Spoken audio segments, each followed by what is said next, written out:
Hello friends, welcome to lesson 4, Principles of Organization, Formal and Informal. Part A, Introduction.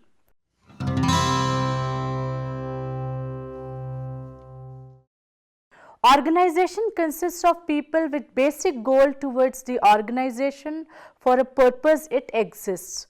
Organizing is one of the major functions of management and it is a continuous process performed by managers of all levels. The success or failure of the organization depends upon sound and efficient organizational structure. Organizations are basically classified on the basis of relationships. There are two types of organizations formed on the basis of relationships in any organization: formal and informal organization.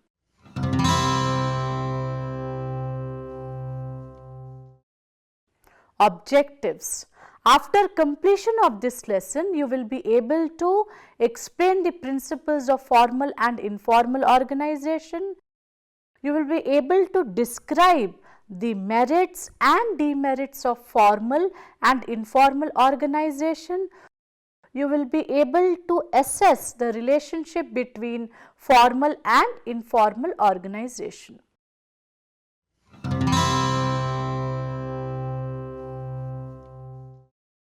So, when we begin our discussion about organization, it is a group of people working together cooperatively under authority towards achieving specific goals and objectives that mutually benefit the participants and the organization. Chris Cossen states that an organization is a group of individuals coordinated into different levels of authority and segments of specialization for the purpose of achieving the goals and objectives of the organization. An organization is the process of identifying and grouping the work to be performed, defining and delegating responsibility and authority, and establishing of objectives. People who work together require a defined system or structure through which they relate to each other and through which their efforts can be coordinated. Every organization has goals or objectives for its existence. The formal organization structure attempts to give order and unity to the actions and efforts of those who work together.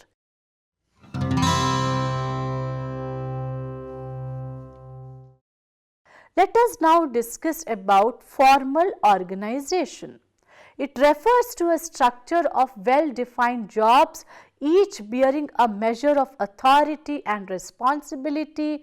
It is a conscious determination by which people accomplish goals by adhering to the norms laid down by the structure. This kind of organization is an arbitrary setup in which each person is responsible for his or her performance. Formal organization is a well-defined structure of authority and responsibility that defines delegation of authority and relationships amongst the organizational members. It works along predefined set of policies, plans, procedures, schedules and programs. Most of the decisions in formal organization are based on predetermined policies. Formal organization is a system of well-defined jobs, each bearing a definite measure of authority, responsibility and accountability, the whole consciously designed to enable the people of the enterprise to work most effectively together in accomplishing their objectives. It is a deliberately designed structure with formal authority, responsibility, rules, regulations as well as channels of communication. Some degree of formalization is necessary for organizations to function effectively, to avoid taking time-consuming decisions, to handle conflicting situations and exercise control over the activities of the subordinates.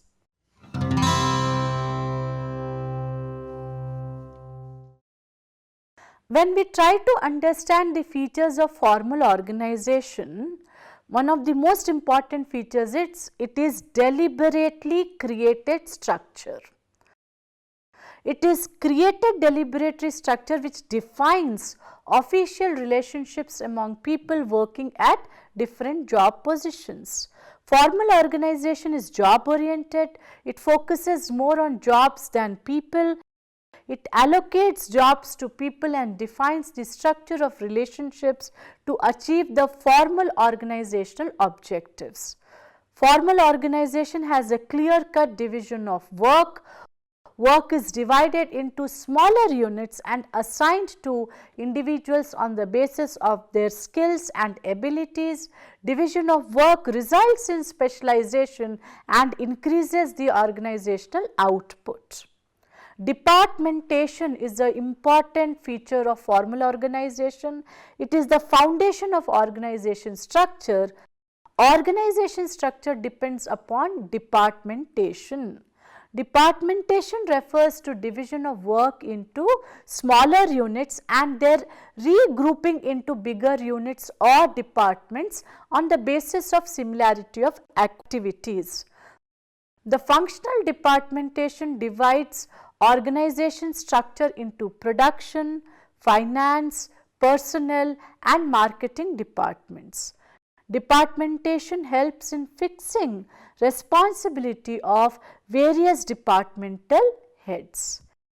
Every formal organization has a formal authority.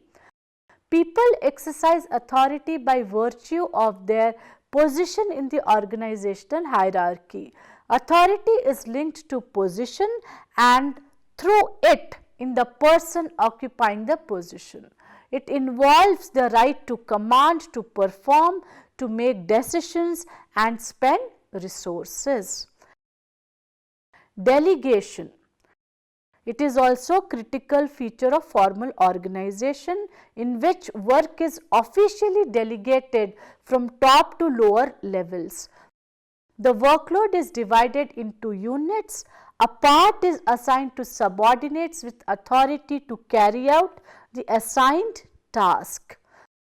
The concept of division of work and its assignment to people down the scalar chain is called delegation. Delegation is the process by which a manager assigns tasks and authority to subordinates who accept responsibility for those jobs. It is a process used in distributing work to the subordinates. Coordination. Managers integrate the activities of individuals and units into a concerted effort so that departments and individuals work towards a common goal. Managers coordinate the activities of organization by communicating organizational goals to each department, setting departmental goals and linking the performance of each department with others so that all the departments collectively contribute to organizational goals. Coordination is the process of linking the activities of the various departments of the organization. Every formal organization has critical principles of organizing.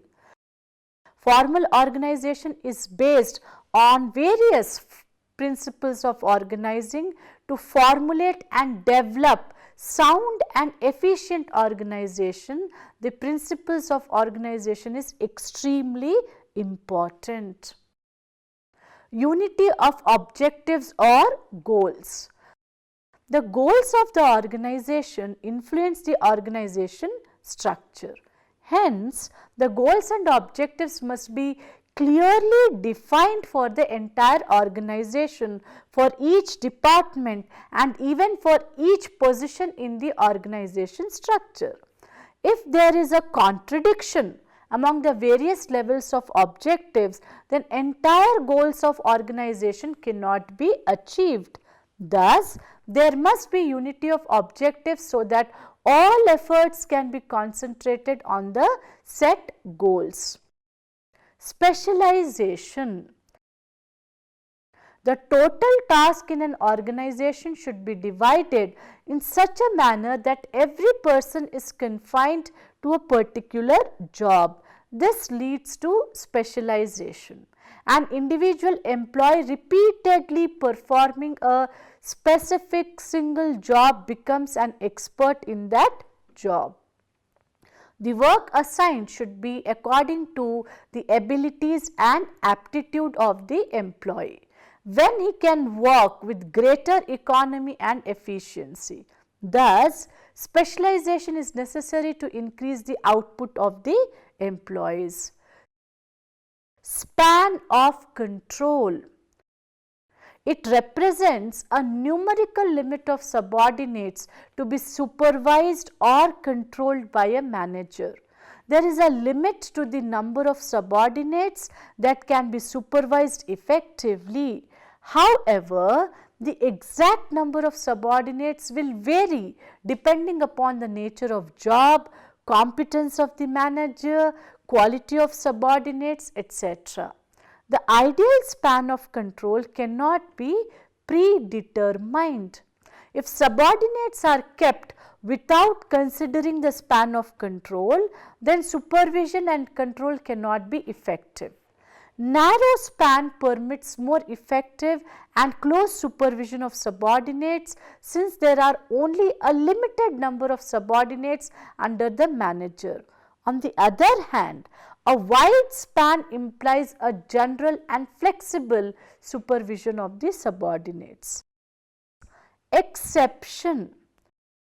Each manager should make all decisions within the limitation of the delegated authority.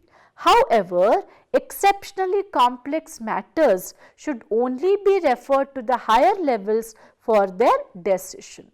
This will enable the executives at higher levels to devote time to more important and crucial issues. Scalar principle. This principle is sometimes known as the chain of command. It is unbroken line of authority from the top level to the bottom of an organization. This links all the managerial positions from top to bottom. It makes clear about who will work under whom. The chain of command, that is the scalar chain, should be short and clear, which makes decision making and communication more effective. Scalar chain means a stepwise chain. The amount of command authority decreases as one goes down the chain. Unity of command. The principle of command suggests that an employee should have only one superordinate. This principle is based on the fact that an employee cannot effectively serve two managers. Directions from several superiors may result in confusion, chaos, conflict, and also indiscipline. Delegation of authority. Proper authority should be delegated at all levels of management. Without adequate delegation, effective performance is not possible. The authority delegated should be equal to responsibility so as to enable each manager to accomplish the task assigned to him or her. The delegation of authority is the base of superior subordinate relationship and usually involves these steps. Firstly, assignment of duties. The delegator first tries to define the task and duties to the subordinate. He also has to define the result expected from the subordinates. Clarity of duty as well as result expected has to be the first step in delegation. Secondly, granting of authority. Subdivision of authority takes place when a superior divides and shares his authority with subordinate.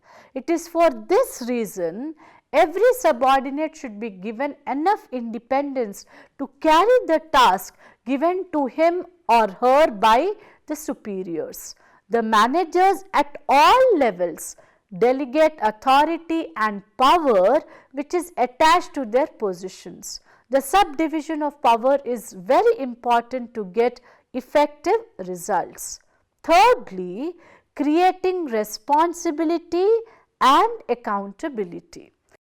The delegation process does not end once powers are granted to the subordinates.